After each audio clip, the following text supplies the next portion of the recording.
Chapter 11, wherein the cavalry officer fights a great battle as part of the army of the Duke of Wolfram.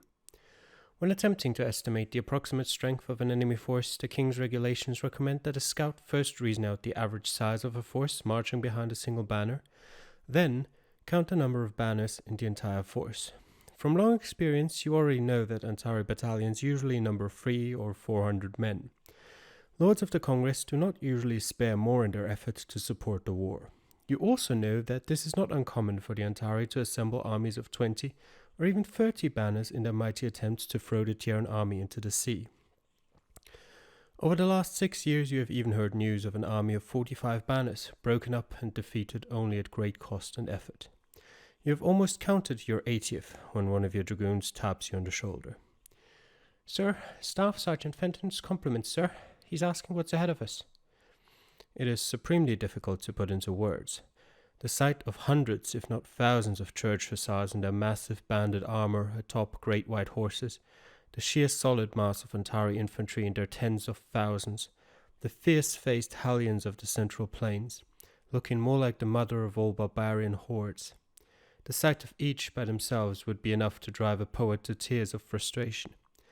Altogether, coupled with the overpowering miasma of raw steel, gunpowder, manure, and the savage tug of banemite, you could not even begin to encapsulate the still distant but gargantuan presence of Korobirit's army now advancing upon you like an incoming tide of soldiery, horseflesh, and steel. There are no words to describe it. You can only hand your spyglass over. The common-born dragoon puts the field telescope to his eye and sees for himself.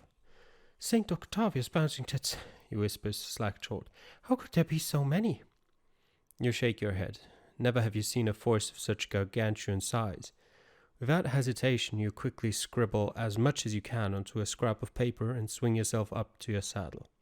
Within minutes, your troop is riding hard back towards Norinja. Thankfully, an army of 40,000 moves at the pace of a tortoise. Even with a screen of light cavalry and scouts moving through the forest on foot, Korobirit's forces never had a chance of catching up to your men as you all but ride your horses into the ground on the hasty journey southwards. You reach Norinja after 2 days at the rickety pace of near-constant trot. Sweaty, ragged, and covered in dust, you burst into the Duke of Cunaris' office just before sundown. "Castleton, by the saints, what is the meaning of this?" Cunaris demands as you stagger up to his desk. Throat parched and raw from dust and the exertions of travel, you can only reply by setting your sweat-stained, soiled, and hastily written report on the table.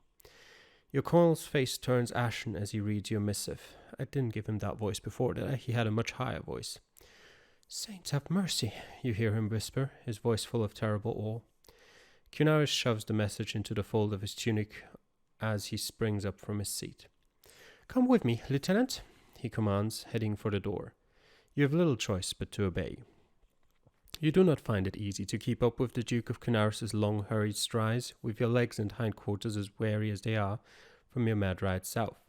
Thankfully, you do not have to maintain pace for long. Your colonel's destination is no more than a few hundred paces away from your regimental office, the headquarters of the Duke of Wolfram. If anything, the Duke of Wolfram's reaction to your news is the exact opposite of Cunaris's. It is the first time you have ever seen the old general truly smile. "What fine news, gentlemen," Wolfram exclaims as he pours himself a celebratory glass of a Centauri whiskey, likely older and worth more than you are. "So young Korobirit has proven himself the fool after all. I had feared that the Antari would split their forces in an attempt to take advantage of their numbers. Now we might face all of them on ground of our own choosing. Better yet, once we break them, we shall have the entire summer and autumn to advance into central Atar, and the Congress shall have no armies to stop us." Cunaris does not seem particularly convinced. "Sir, the Antari still outnumber us 2-1. Does that not worry you in the slightest?" The Duke of Wolfram shakes his head as he fills 2 more glasses, offering one to Cunaris and another to you. "Damnation, Cunaris, do you trust me so little as to think that I've not a plan for this eventuality? We may discuss it later. For now, let us toast this welcome news and the bravery of the young man who has brought it to us." The glass shimmers red in the dying sunlight as you raise it up. The whiskey is smoky and rich as it burns its way down your throat.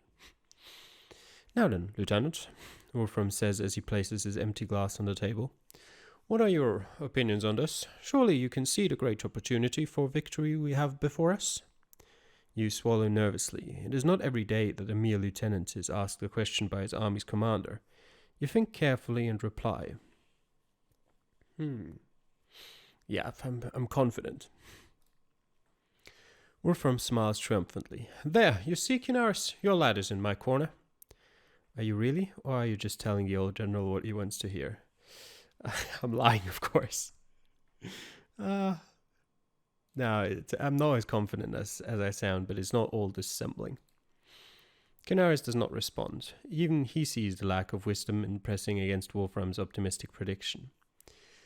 What is your plan for this victory, then, sir? He asks, deftly changing the subject. The old general smiles as he pours himself another glass. Call a meeting, Canaris. Brigade commanders, their staff, regimental commanders, and their lieutenant colonels, if you would so please. I will outline our course of action tonight, so that we might begin the march northwards tomorrow. Your colonel nods. Anything else, sir? Yes, this young officer and his troop should be rewarded. Set them at liberty for the remainder of the evening. Canaris nods. Wolfram turns to you. Do not think me ungrateful, lad. I will have made you captain next time I speak with His Majesty in a better regiment of your choosing. You have my word. If Canaris takes any umbrage at Wolfram's implication of the low character of your regiment, he does not show it. Even a man as powerful as he must tread carefully around the Duke of Wolfram. The old general sits back, glass in hand. Enjoy your evening, Lieutenant. Dismissed. Your first priorities for the evening are a bath and a proper meal, in that order. By the time you have eaten and made yourself presentable, the darkness of night has fallen upon Narinja in full force. As you look up at the bright stars, a thought occurs to you that this may be the last night you will ever spend in town. After all, you are to depart for what is likely to be the greatest battle in Chiaran history, come the morning, and even triumphant armies do not win battles without losses. You resolve that you must make what could be your last night in Narinja count for something. A number of possibilities come to mind. You have not spent the past 6 years without making acquaintances, after all. You decide to... I mean, it's probably smart. Well, yeah. I was going to say, if Wolfram makes us, what was it that he'd made us? He'd make us? I can't remember. But if he does that, I was going to say we probably won't be spending much time with our men anymore. But the problem is that will probably only happen after the major battle. And we might need any bit of loyalty we can get from our men before that. So we're going to spend the evening with them. Over the past 6 years, the constant influx of Chiaran soldiers have led to a commensurate increase in dives, gin shops, and other taverns for men of low breeding along the Narinja waterfront. It isn't difficult to find the one where your men are congregating. Unfortunately, it appears that the military police have found them first. Sorry, sir, I had no choice. The nervous young man in charge of the provost says, Your men started a fight down here, got quite out of hand. We'll have them sobered up and ready to march in the morning. You shake your head. And Staff Sergeant Fenton, should he not have been keeping the men in order? The provost shakes his head. He tried, sir, but not hard enough. You may question him about the specifics later. The officer of military police looks up as one of his men calls him from the thoroughly wrecked interior of the pub, which had once too often suffered the misfortune of playing host to your dragoons. Now, if you will excuse me, sir, I must discharge my duties. Good evening. The march north drags on for an eternity and a half. For those used to the rapid pace of cavalry operations, the kilometers-long, mostly orange-coated ribbon that is the Duke of Wolfram's army seems to travel at a crawl. Thankfully, Canaris has managed to place your regiment near the head of the whole army. Judging by the amount of mud and manure and other debris which the 3 or 4,000 men in front of you leave, you cannot particularly feel much envy for the line infantry regiments which make up the rear guard. Due to the turning of the road, you cannot ever see more than a small portion of the army ahead of or behind you, even from your saddle. All you know of the 15,000 men beyond your sight are the stench of an army on the move and the sound of thousands of male voices. As with any large number of men in movement, the men sing to keep their spirits up and their feet in step. For 3 days, the forests of southern Ontario ring with the words of the March of the King's Chosen, the Last Grenadier, Bloody Straight Silver, and the Maid as Sweet as Sorrow, as the men of the King's army march on under the summer sun. On the evening of the third day, when the songs have all been sung, and you have begun to grow accustomed even to the overpowering smell of raw steel, powder, and horse shit, the army makes camp at the opening of a great clearing, in the ruins of an old town and in the shadow of the two great towers of a crumbling stone castle. Even from perhaps 10 kilometers away, you can see the vast billows of smoke which issue from the sentinel lights and cook fires of the enemy. You bed down that night knowing that the next morning will see the greatest battle of your life.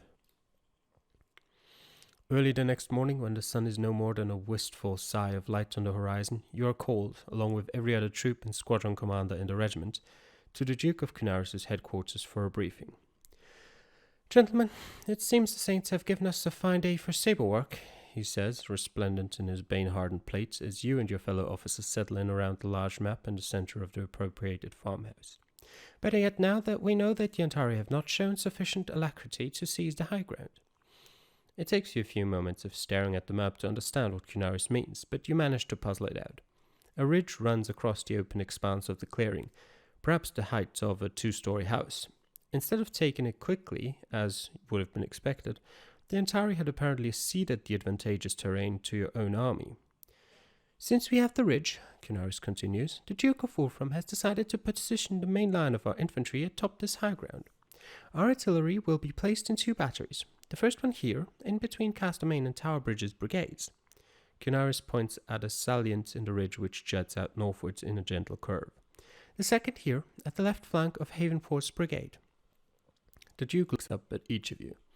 "You may have noticed that such a deployment would leave the second battery exposed from the left. That is where we shall come in. Wolfram expects that the Ontario will attempt to charge those guns. However, we shall be covering them from here." Canaris taps at a point on the map as at a fanciful sketch of a ruined castle. "We shall take up hidden positions before the morning sheds too much light upon us. That will allow us to deploy in secret. The Ontario will not know of our presence until we open fire upon them." Canaris is interrupted by a raised hand. "Have you a question, Captain Nelson?"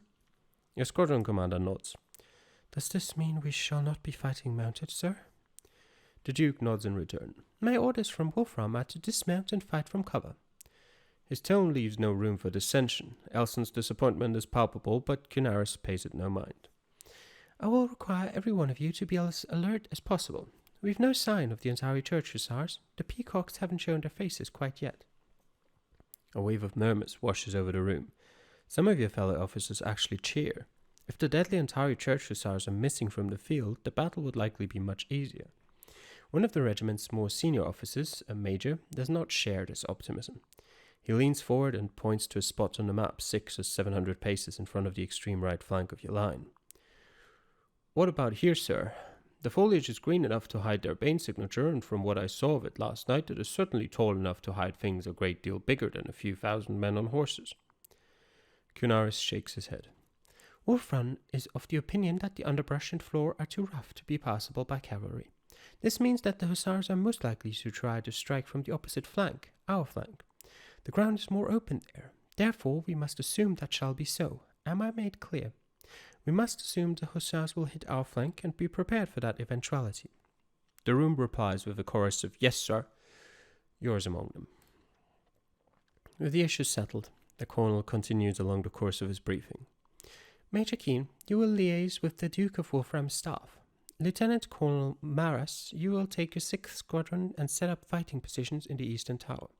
I will take 3rd and 4th Squadrons and do the same in the Western Tower. Am I made clear?" You nod with the other officers. It would take a drooling idiot to misread his orders. The colonel nods. "Very good then, gentlemen." He pauses for a moment, as if thinking of something substantial to mark the occasion.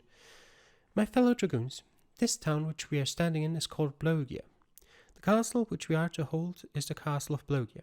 Remember that name well, gentlemen, for although it may seem strange to us now, it will be the word on everyone's lips soon enough. To your tasks, and may the saints watch over you. Dismissed." The regiment rides to its assigned position in the darkness. The only thing you can see of the towers which you are to defend are their black shadows jutting into the slowly brightening sky.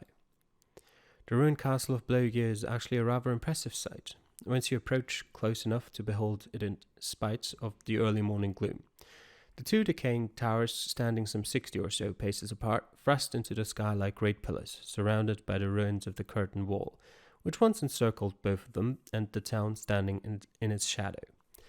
The ruined old stronghold does not have the low, businesslike profile of Fernandez Court's old fortress, nor the picturesque grandeur of Noringia's ruined town walls, but the decaying and overgrown castle has an air of romance around it, as if heroic deeds were meant to take place in its shadow. By the time you and your dragoons set up fighting positions within the musty ruin of the western tower's upper floors, the field before you is lit in bright yellows and oranges by the now rising sun. However, it is the sight beyond that field which interests you more, the great mass of Prince Corobert's army as it moves into position on the opposite end.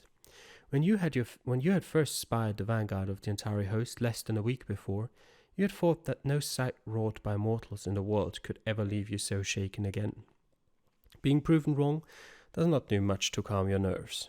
The difference between an army on the march and an army with ranks dressed and ordered for battle is the difference between bud and flower. What you had once beheld as a mass of fighting men on the march now unfolds in petaled splendor by the battalion. Thousands of infantry with their weapons and metalwork blazing orange in the morning sun. A wave of flesh and steel and brown peasant homespun.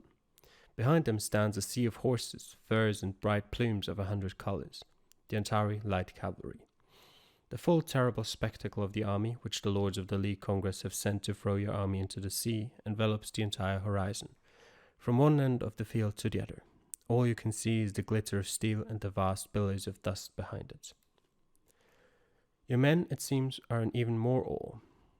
"How the bloody hell are we supposed to fight that?" one of them shouts. More of your men nod, dumbstruck, as if they were doing battle with the saints themselves.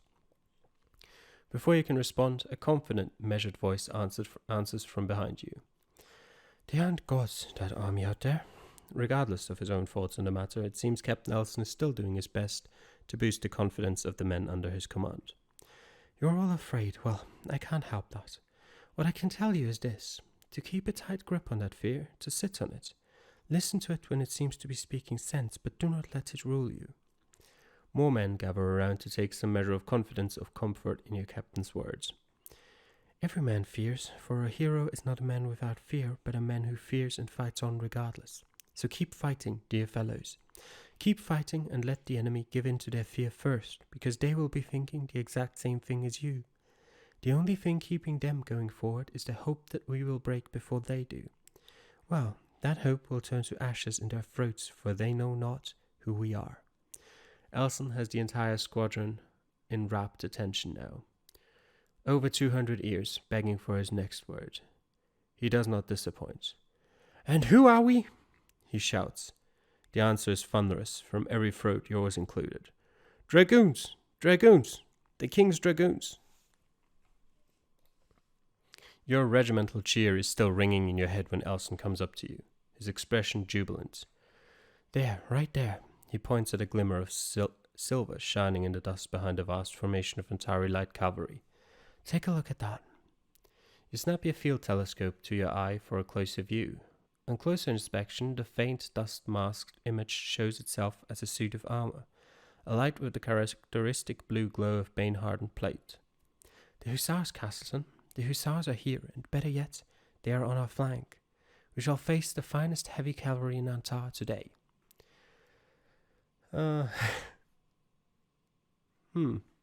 Alright, sure.